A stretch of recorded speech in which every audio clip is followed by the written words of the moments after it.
All right, what's good, YouTube? This is Boxingwave. Welcome back to the channel. If you haven't already, please subscribe to the channel, smash the like button, and also share the video if you enjoy the content.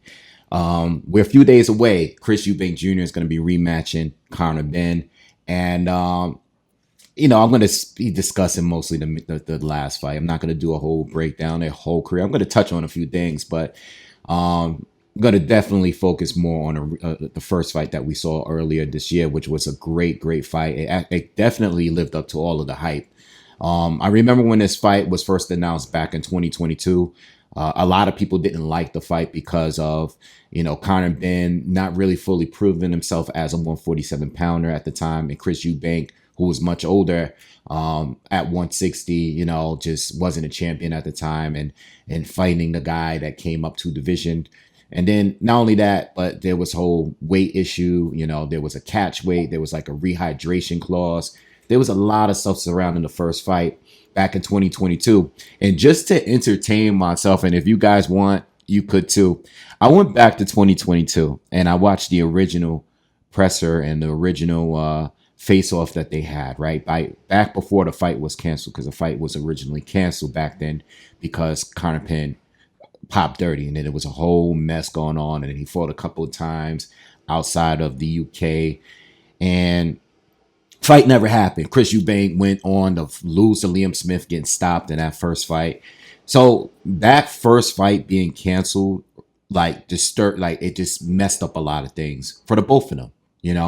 But when the fight finally happened earlier this year, it lived up to the fight crazy. I mean, just the night itself, and especially the moment of when Chris Eubank Sr., who I think at the time, Eubank said something that they didn't speak for years or something like that. Him showing up, pulling up with Eubank Jr. Was a moment, man. I mean, if you guys were here while I was doing a live commentary, you'll remember how excited I was and how everybody in the chat was that day. Crazy moment. All right, but I think I did go back the other day. Oh, I did go back earlier this morning. I was watching some of the buildup of the first fight, and it was hilarious. I mean, Chris Eubank was really selling the fight with the 60%. You're only fighting 60%. The level of trash talk from Chris Eubank was elite, right? It was hilarious. But now we're here in a rematch, and there's a lot of differences here, man. And I'm gonna tell you this: I did pick Eubank to win the first fight. It's much more difficult, in my opinion, to predict how this fight is gonna go. Like, as far as the betting thing, I'm not really sure. I'm not really confident like I was in the first fight, because there's a few things that are different. And I'll start with saying, when it comes to Chris Eubank Jr., first off, even though he won the fight, let's not act like he didn't take a lot of damage in that fight. That fight, especially in the second half, ended up being a war, right? I think in the first half of the fight, he was boxing a lot more, using his jab, waiting the counters. And then in the second half, he kind of just pushed forward and just traded with Conor Benn for the second half. And, I know he went to the hospital. I think he was in the hospital some days. And him being 36 now, how, going to those kind of wars at this point in your career, and getting hurt with a few shots in that fight, you gotta wonder, like, how is his punch resistance going to be for this fight? He already been stopped before, even though he avenged that loss and dominated Liam Smith. He's been stopped before, but he took a lot of punishment in the first fight earlier this year. And you got to wonder, being at 36, coming off one of the biggest fight you've been in your career, right? And taking so much damage, you got to wonder if his punch resistance is going to still hold up. And plus, I believe there's still not a catch weight. They're fighting at 160, but I think there is still some sort of rehydration clause still in effect. I think it was agreed upon on the original contract when they were originally going to fight each other. So you got to wonder that also, Bomac is a part of his camp now. Okay. And Bomac was a part of his camp before the Liam Smith rematch, which he dominated. I never really fully liked his style against when he was with Roy. I think Roy, as phenomenal as a fighter he is, he's one of my favorite fighters of all time. Him and Mike Tyson are my one and two. Um, I gotta, I never really thought his style because he was doing things like how Roy did it. But Roy, even though Chris is very athletic, Roy was like, there was no other fighter that in the history of the sport, in my opinion, that was as athletic as Roy. Like Roy could only do things that Roy can do, and I think the style he was fighting for those few fights with Roy, I don't know if that was great for Chris. I mean, it definitely had its strengths, but it had its weaknesses. But when he got with Bomac, I thought that was the best version of Chris Eubank that I have ever seen. And even though Liam Smith might not be the best fighter he's ever faced, it's just the what he was doing in the ring that time. I thought that was great. So I think that is a huge strength going into this fight. I'm gonna be honest with you, like this fight, they were trying to make it happen like in October, I believe, right? Like maybe like last month. And this fight got, pushed to another month or two. I can't remember the exact day. I don't know if it was in September or October, but the original fight was back in April, and they were trying to get this fight in the early fall, late summer, around that time. And I thought that would have been a mistake when it came to Chris Eubank because just the amount of damage he took in that first fight. The thing with Conor, even though he lost and he took damage himself, he's younger. He's only 29 now. He just turned 29, and he got a lot more miles to go. And not only that, he was out and about right after the fight. I remember him being in New York. Like I remember him just being out and just doing a bunch of interviews. Like he looked fine. You know what I mean? So even though he lost, I don't think he took the bulk of the damage. I think Chris did. I think Chris in the first fight was more consistent, and that's why he won the fight. But I felt like when I watched it and I rewatched it, I felt like Conor Benn was definitely more effective when he landed those clean power shots, right? So you got to wonder these things too. Also when it comes to Conor Benn, having the experience, having the youth, and not only that, but he fought at 54 a couple of times. So even though his power wasn't as devastating at those 54 fights that he had, um, he's still a puncher, and you just gotta wonder. Ben this time around seems so much more relaxed. He's always seemed kind of angry and real tense. Like in his interviews that I've seen in the past couple months, he seems to be a lot more relaxed. Like he's like he understands that the fact that he lost the fight, I think he's calm. You think he's okay when he's living through it. Like, and he's like saying little things like, I bought a Rolls Royce with the car. I bought a Rolls Royce with the money that I won from that fight. And just, I seen the face off.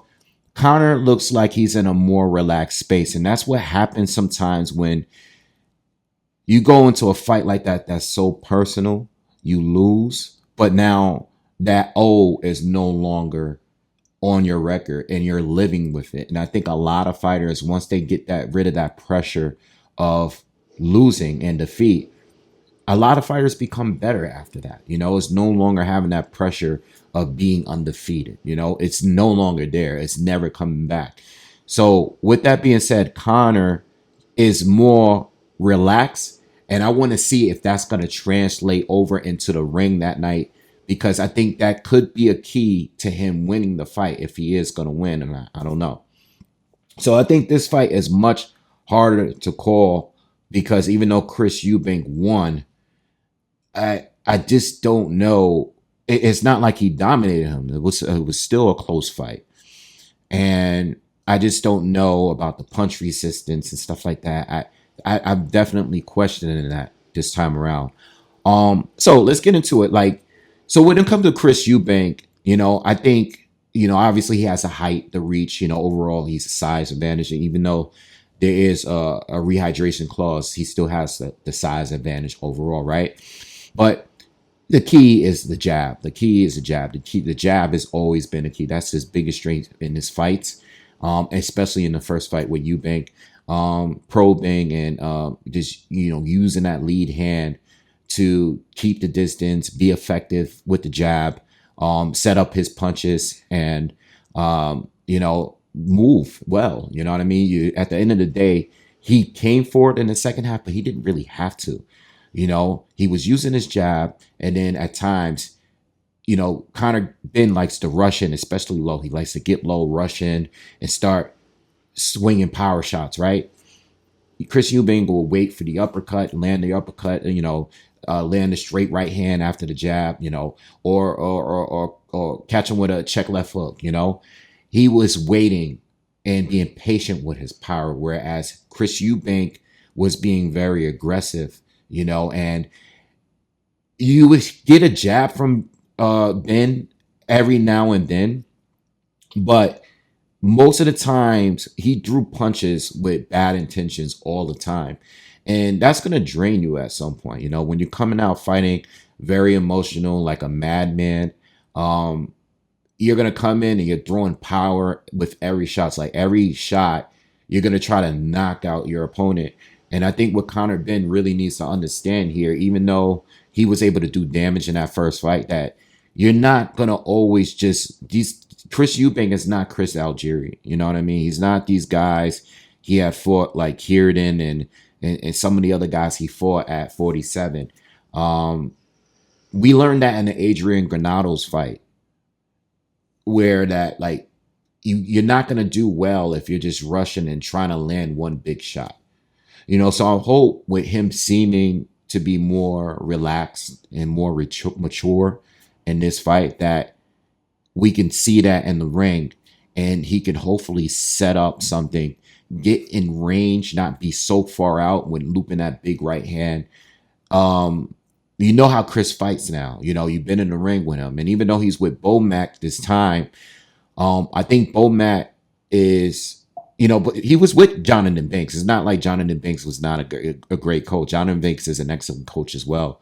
But I think that Chris Eubank being with Bomac, I think Bomac is going to iron out a few things, like whatever mistakes that Eubank did. And I think like one of the biggest mistakes Eubank did in that fight, outside of making it a war, but one of the biggest mistakes is sometimes he'd throw that jab and it'd be so lazy, he'll leave it out there so long. And there was so many counterpunch opportunities for Conor Benn that he didn't even take. Me watching it, I watched it this morning, and I'm like, sometimes Chris is just too close. He leaves his lead hand out for too long. He gets countered, but there was times where I thought Conor could have countered him. Like he would slip it, but then he wouldn't throw. I think Conor gets into his whole own head sometimes, and I think he's trying to land like the perfect shot. You know what I mean? I think he needs to be more selective going into this fight, but I also think that he needs to not get in his own head, and I think he needs to box a little bit more. I don't know if he's capable of that, because as far as Conor, I'm not saying he hasn't improved. He's definitely improved. But I think he's so eager to get the knockout, and I think he needs to really understand, especially now that he has a loss. Like, listen, you're not going to just knock out all of these guys. You can't fight with so much emotion, So, going back into the things with Conor Benn, I like the slipping, the ducking, getting underneath, being able to close distance very, very quickly. I like that from him, to get underneath Chris Eubank's jab and counter him, whether it's with a lead left hook or whether it's a overhand right over the jab. Whatever it is that you did, you was doing it well, but you weren't able to knock out Chris. You know what I mean? I think in a later half, when the exchanges got a little bit more closer, I like what Eubank was doing by going to the body. I'm sorry, Conor Benn. I hope I probably mixed up the two of them a couple of times already. I like when Ben started going to the body a little bit more once the range was closed, But I want to see him do that a little bit early on, like work on him early, like invest in those things early, like Chris was doing. Chris was doing that early to him. I thought the way Chris was fighting in the earlier rounds was the right approach, just controlling him with the jab and landing a big shot whenever, Conor would get reckless and dash right in. I think with Conor, I think he needs to invest more. You're fighting an older guy. Yes, Chris is 36 years old. Yes, he's got a lot of wear and tear, and he's coming over a brutal fight with you. So now it's time for you to invest in a fighter, invest early, and then in the later half of the fight, when you both are tired, right? And you're going to war and you're leaning on each other and you're smothering each other's punches and stuff, which made for a great fight. Let me just make that clear. When I say that Chris was fighting a smarter fight earlier, I'm just saying it from a technical, strategic way.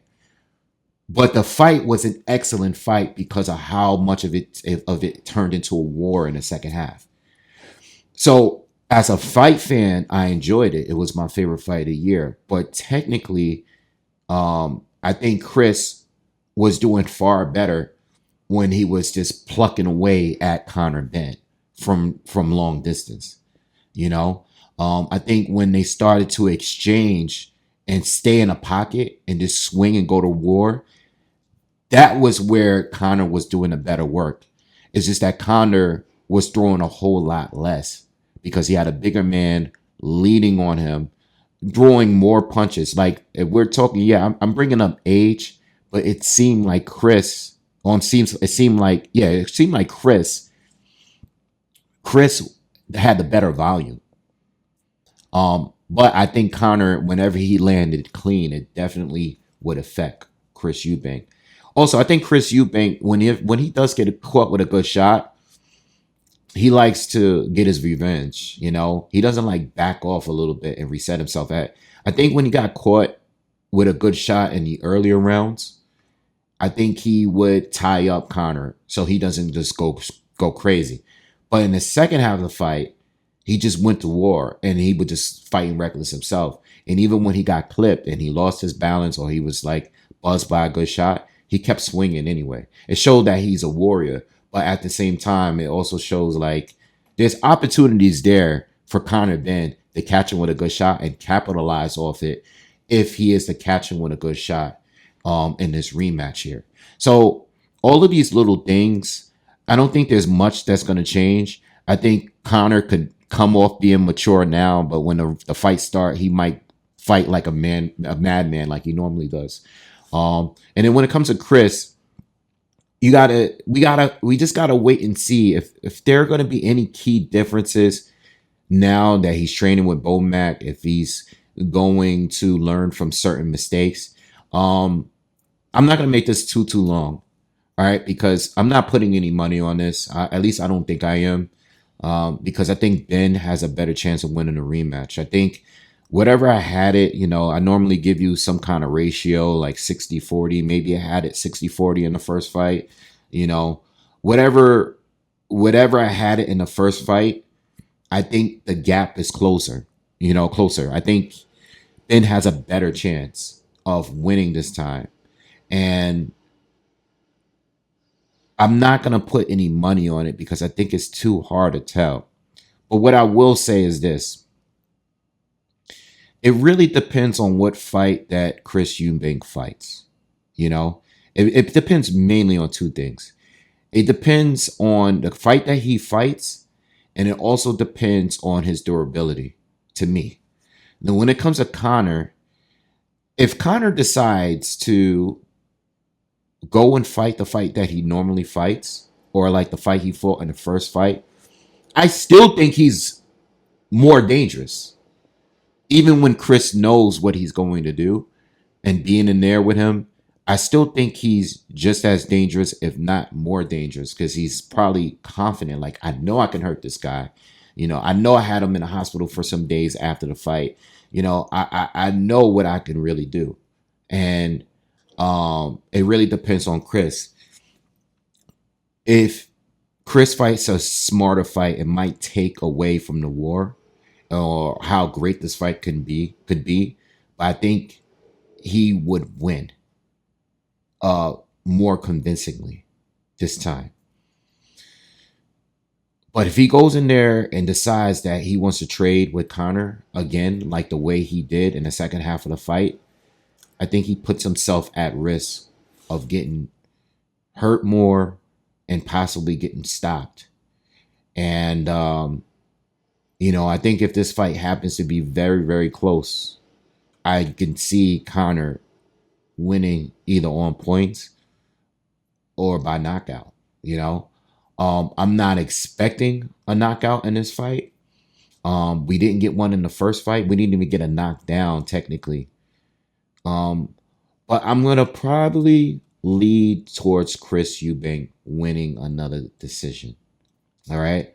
I think if it wasn't for Bomac being a part of his camp, I would probably had leaned towards Conor Benn this time around, just because of the lack of punch resistance that might be there. And I don't even know. That's just something that I'm thinking. I could be totally wrong on that. But I'm gonna go with Chris. I think Chris is gonna fight smarter. I think whatever issues he had in the first, he's gonna iron out. And you never know. If Chris is doing even better this time around, you never know. He might be able to stop Conor Benn at some point. You know what I mean? I mean, Conor Benn has been down, but it's been some time. All right.